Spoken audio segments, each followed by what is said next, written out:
Halo teman-teman, kita jumpa lagi di channel YouTube Mas Aryo. Untuk teman-teman yang baru saja bergabung, silakan klik tombol subscribe-nya agar kita bisa terus belajar bersama melalui channel ini. Terima kasih untuk yang sudah klik tombol subscribe-nya, dan jangan lupa nyalakan juga tombol loncengnya untuk mendapatkan notifikasi kalau kita upload video terbaru ya. Teman-teman sudah tidak asing tentunya ya dengan istilah grosir dan eceran atau retail. Nah, pada video kali ini kita akan membahas tentang perbedaan antara grosir dan retail. Barangkali teman-teman ada yang akan memulai usaha dan sedang menentukan ini mau buka usaha grosir atau retail, atau pengen tahu seperti apa sih sebenarnya usaha grosir atau seperti apa usaha retail, dilihat dari keuntungan atau profit maupun dari resikonya, juga tidak lupa dari sisi operasional. Kita saksikan video animasi berikut untuk menjelaskan beberapa hal tentang keduanya. Teman-teman, supaya kita sepemahaman nanti ketika membahas apa itu grosir dan eceran atau retail, kita lihat dulu ya definisinya. Apa itu grosir dalam video ini? Grosir itu di sini dimaksud adalah pedagang yang besar ya, harus besar ini.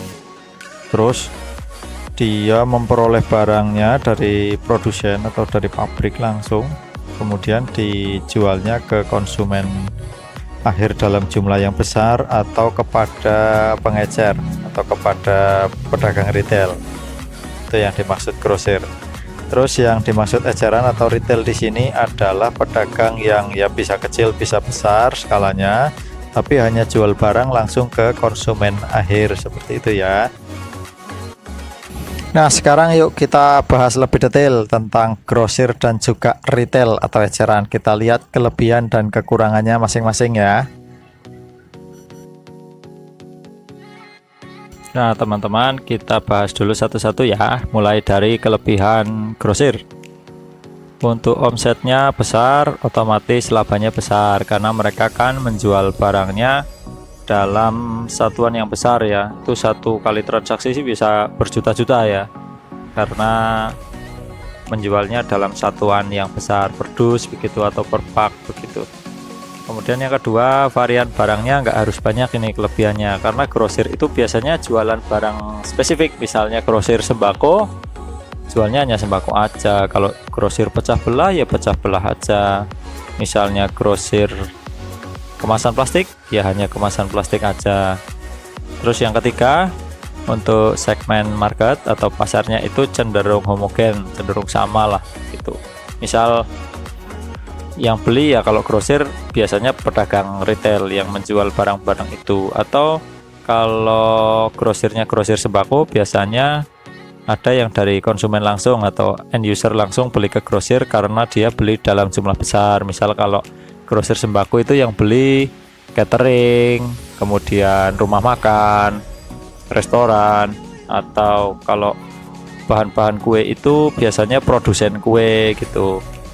Terus yang keempat, kelebihannya grosir juga ini kompetisinya nggak seketat di segmen eceran atau retail. Kalau kita lihat kan, kalau retail itu ada banyak jenis, ada toko, ada minimarket, ada warung, ada kios, ada pasar dan sebagainya. Kalau grosir ya hanya grosir aja. Hanya saja grosir nanti ada yang besar sekali, ada yang nggak terlalu besar.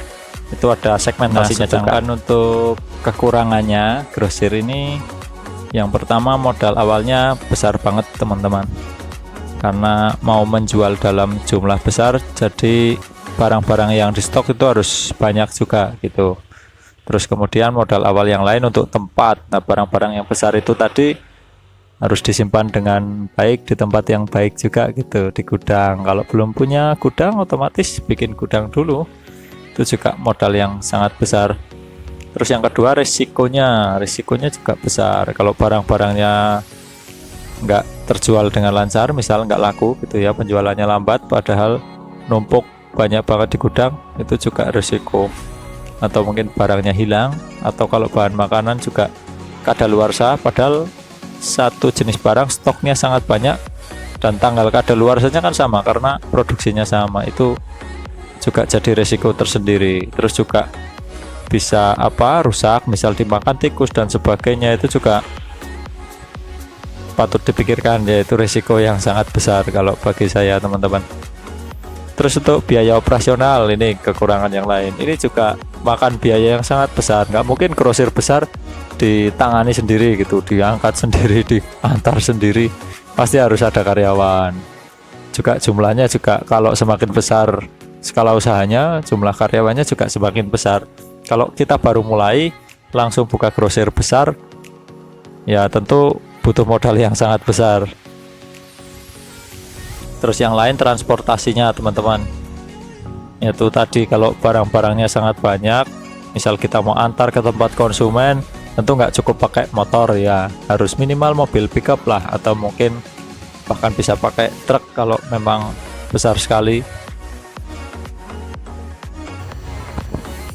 Nah, sekarang kita berpindah ke segmen retail atau eceran. Ini kelebihannya, yang pertama modalnya itu fleksibel ya, nggak harus kecil, tapi juga nggak harus besar banget sih. Bisa mulai dari rumah, bahkan dari teras rumah kita mau buka misal skala warung gitu kan, nggak butuh modal yang sangat banyak. Jadi tergantung kita mau alokasi modal berapa, jadi cukup fleksibel. Terus stok barangnya juga bisa menyesuaikan dengan modal yang kita punya, jadi nggak harus langsung besar. Tapi kalau mau langsung besar juga nggak apa-apa. Terus kelebihan yang lain itu biaya operasionalnya rendah, cukup pakai motor. Kulakan bisa pakai motor karena barangnya nggak banyak. Antar ke konsumen juga cukup pakai motor bisa, atau kalau deket ya jalan kaki mungkin ya. Terus yang kedua, risikonya rendah otomatis karena modal awalnya juga nggak terlalu banyak, bisa diatur, maka risikonya juga bisa diatur, nggak terlalu takut rugi banyak gitu ya. Kita bisa tambah sedikit-sedikit modalnya kalau usahanya udah jalan. Terus yang terakhir itu, yang keempat, persentase keuntungannya atau marginnya itu besar secara persentase, walaupun nominalnya atau rupiahnya itu kecil. Jadi labanya kalau eceran itu kan paling 500 rupiah, 1000 rupiah gitu ya, tapi kalau di persentase itu bisa 10-15%. Nah itu kalau retail, makanya kita harus jual dengan volume yang banyak, transaksinya banyak, supaya nominal labanya juga cukup banyak. Nah, sekarang kita lihat minusnya retail atau kekurangannya retail atau eceran, jualan eceran ini apa?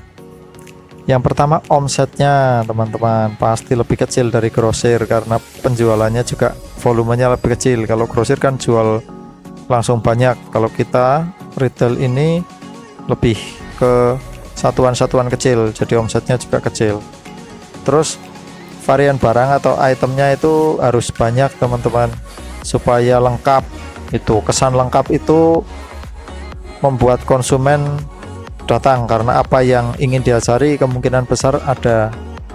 Terus yang ketiga itu konsumennya multi segmen, dari berbagai macam kategori usia, kelas ekonomi, kemudian jenis kelamin, berbagai keperluan, berbagai kemauan juga.